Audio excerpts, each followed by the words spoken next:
Welcome. So let's talk about diamonds. You know, the global diamond market is a really fascinating place right now, full of what seems like total contradictions. On one hand, you hear all this talk about a major slowdown, but on the other, certain diamonds are hotter and more in demand than ever. So today, we're going to get into this story of sparkle and struggle and figure out what is really going on.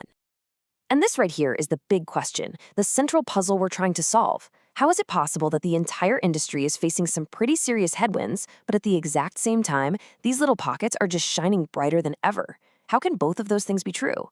Well, let's dig in and unpack the evidence.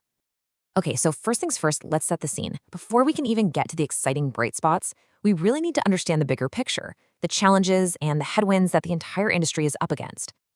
And you can see this slowdown in the hard numbers. I mean, look at India. India is an absolute powerhouse when it comes to polishing diamonds. A huge part of the world's supply goes through there.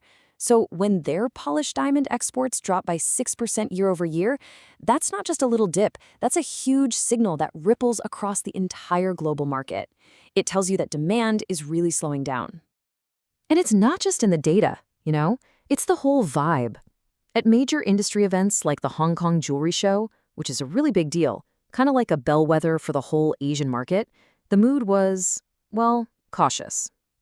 When you hear reports that buyers are being selective and the demand from China, a massive driver for the market, is low, yeah, that sends a wave of uncertainty everywhere. And this problem isn't just in one place, it's widespread. Over in the US, prices for the most common round diamonds, the ones you see most often, are actually falling. And it gets even bigger than that.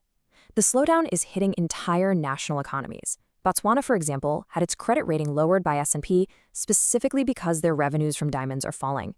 So you can see it's affecting everything from the consumer level all the way up to the national level. But just when things start to look uniformly gloomy, the story takes this really fascinating turn. Because hiding inside this shaky, uncertain market, there is an incredible bright spot. The rise of what the industry calls fancy shapes. So what on earth is a fancy shape diamond? It's actually super simple. It's basically any diamond that isn't that classic standard round cut that probably pops into your head when you think of a diamond. So we're talking about ovals, pears, emerald cuts, you name it. Anything that's not round. But here's the thing. Right now, not all fancy shapes are created equal. The demand is incredibly specific. Buyers are chasing after very particular things, like elongated ovals, perfectly proportioned emerald cuts, and especially Marquises, which have somehow become the most expensive of all the fancy shapes. It's not just about being a fancy shape.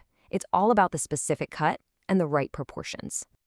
And to see just how powerful this trend is, just look at this number. A long cushion-cut diamond can trade for a 20 to 25% premium over a squarer one. That's not a small preference, that's a massive difference in value, and it's a huge driver in a market that's otherwise struggling. It's pretty amazing. So you have to ask, right, what is fueling this super specific, super strong demand?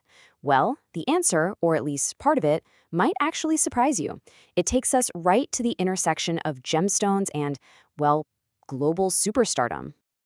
Yep, you are reading that correctly. A major market report is literally talking about what they're calling the Taylor Swift effect. As soon as news broke about her engagement, dealers in the US started scrambling, absolutely scrambling, to find one very particular type of diamond. It created this mini frenzy in the market. And what was everyone scrambling for? This, the old mine cushion cut. Now, this is not your standard modern diamond. This is an antique style from back in the 18th and 19th centuries. It's known for its soft, pillowy shape and these really unique facets that were cut by hand, often by candlelight. That gives it this incredible character and rarity that, a huge pop culture moment just launched into hyper demand. Okay, so you've got all these different forces at play. You've got a general downturn, you've got this surge in fancy shapes, and you have this massive celebrity influence. So how are the world's major diamond hubs actually dealing with it all? Let's zoom back out and take a look at the global picture. So here's how it's all playing out around the world. In the USA, that strong demand for fancy shapes is keeping dealers pretty happy, but there's a lot of concern about potential tariffs. Meanwhile, Belgium's historic trading center in Antwerp is quiet. Dealers are only buying exactly what they need when they need it. Over in India, overall trading is weak, but luckily their own huge domestic market is helping to keep things afloat. And, like we saw, Hong Kong is all about those cautious buyers who are just not willing to pay high prices right now.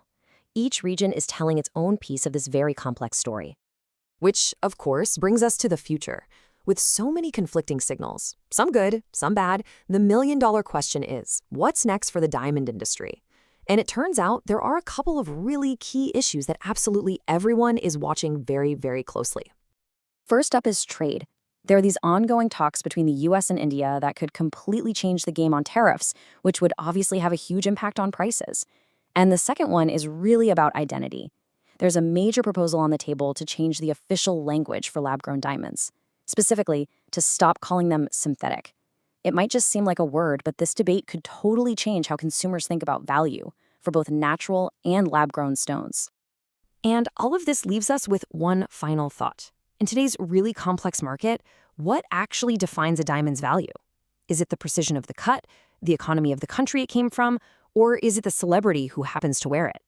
The answer, it seems, is a complicated mix of all three, which is just a great reminder that value is almost never just one thing. Thanks for digging into this with us.